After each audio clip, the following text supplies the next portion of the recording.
Hey, welcome back to Rick's Reviews. I'm your host, Movie Real Rick. And today, we're talking about the movie Us, a unique and imaginative thriller where a family vacation turns into a nightmare when the family finds themselves being terrorized by themselves.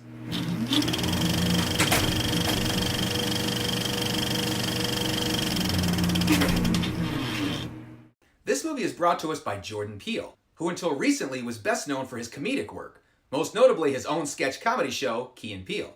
But in 2017, Peele earned a new degree of respect when he wrote and directed 2017's enigmatic brain twister, Get Out. While not technically a sequel to Get Out, Us follows suit with a very inventive and peculiar storyline. So at first, I didn't have much desire to see this movie as I'm not a really big horror fan.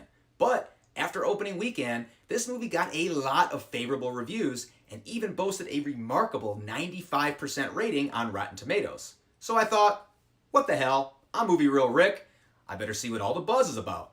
Well, should have stuck with my gut on this one, as this movie was a pretty big disappointment. I think the root of the problem with this movie is that I just didn't like any of the main characters at all. The dad is by far the most likable character, but he's just this goofy pushover who lets his wife and daughter walk all over him. The wife is just a miserable bitch. The daughter is a spoiled snotty bitch, and the son is an irritating little wimp. So instead of being concerned for their well-being when the movie turns all dark and ominous, right off the bat I was actually hoping they'd get killed off so I wouldn't have to endure any more of their dysfunction. As if this family wasn't intolerable enough on their own, the only other characters of note in this movie is an even worse family that they're friends with. There's the vulgar, obnoxious father, the alcoholic, passive-aggressive mother, and two teenage gymnastic brats. Once again, characters that I just couldn't wait to see get killed. And then there's the storyline itself. Family vacation, strangers show up, terror ensues. The general premise of a family being tormented inside their home has been done numerous times before in movies like The Hills Have Eyes, Cabin in the Woods, Evil Dead, The Strangers, and The Desperate Hours. What makes this movie unlike the rest is that instead of being serial killers, evil spirits, or vengeful mutants, the evildoers in this movie are doppelgangers of the people they're terrorizing. And this is the part that I found very intriguing and was really looking forward to how it would play out and what the explanation would be. Where do these evil twins come from? What do they want? And how do you beat someone who's literally your perfect match? I can't really talk much about the movie without giving the whole storyline away, but I can tell you that I found the overall movie to be very lackluster and disappointing. These evil twins show up one night, break in, and start doing a bunch of stupid shit like grunting and growling, and even have a casual sit-down with their better halves. While creepy, it was unintentionally comical to watch these devious duplicates fumble around and awkwardly imitate their benevolent brethren. They do eventually give a vague explanation of how these corresponding counterparts came to be. It's just not a very good one.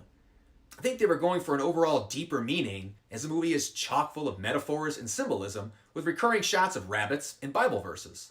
But instead of making me think and ponder, it was just confusing and left me with more unanswered questions.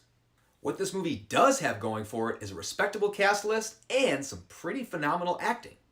The mom is played by Lupita Nyong'o, who you'll recognize from Black Panther, 12 Years a Slave, and The Force Awakens.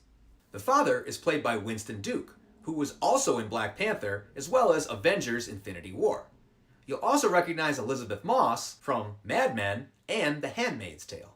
But all the principal actors deliver outstanding performances as they eerily portray both innocent victims and their own sadistic, wide-eyed doppelganger. In short, this is a unique and inventive film that's certainly entertaining, just not nearly as epic and earth-shattering as people are giving it credit for. Plus, it's just not that scary. I was more on the edge of my seat during the previews for other scary movies than I was during the actual movie I was there to see. My advice, save your money and wait a few months until you can stream it at home for free. Hey, thanks for watching. If you enjoyed my review, please like and subscribe, and comment below on what you thought of the movie and my review. And tune in next Friday and every Friday for new reviews on movies and TV shows. Same Rick time, same Rick channel. Thanks for watching Movie Real Rick.